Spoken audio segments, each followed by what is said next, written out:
Some fucker didn't want it the way another fucker wanted it. And then it moved outside.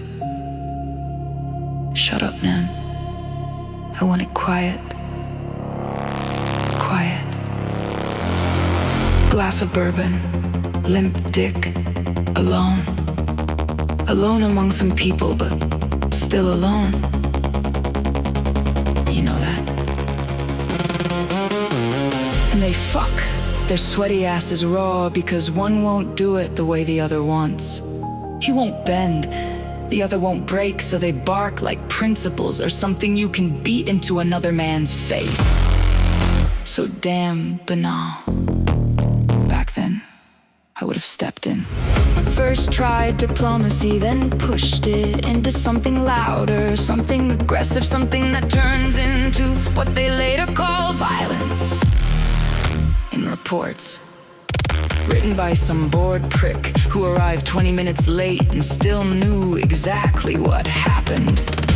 And afterward, I would have felt good, satisfied, at least for a moment. Not healed, not changed, just briefly fooled by that chemical lie that says breaking something puts something back together. That kind of illusion that balances out all the little fuck-ups in this trivial world.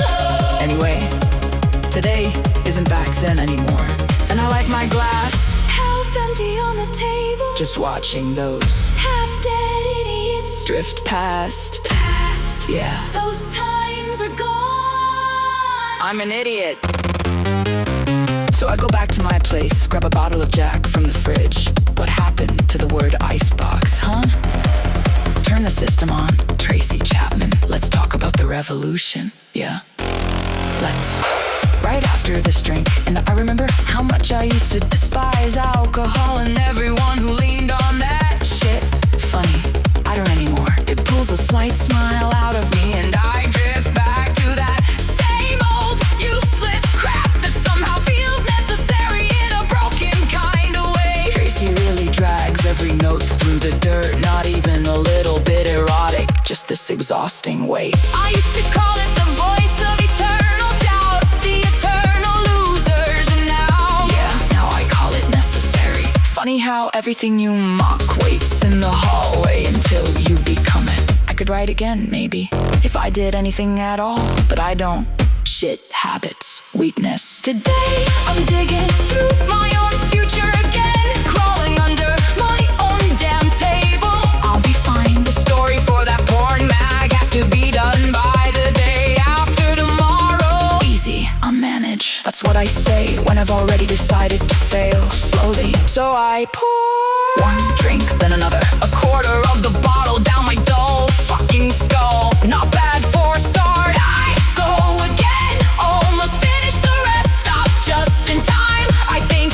Then I throw up all over the carpet. Beautiful, really, if you wanted to write it that way. Vomiting becomes symbolism when the line breaks. Look expensive, pain becomes literature when nobody has to smell it. Second-rate kind of writing, but still doesn't help me now. Fuck it, like everything else.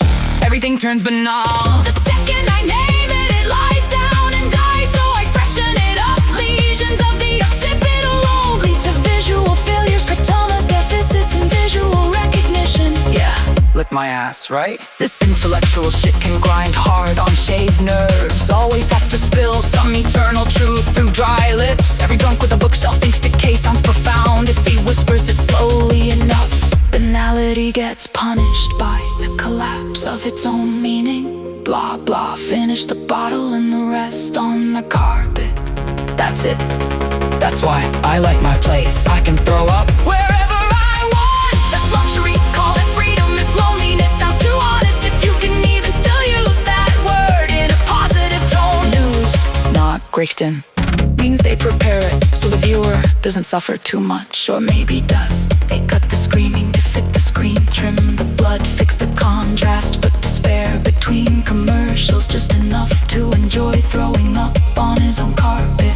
Just enough to say, terrible, take another sip and feel human, without having to become one or fuck the cat food instead. Mostly just monumental images, half glorified, half despised. Few words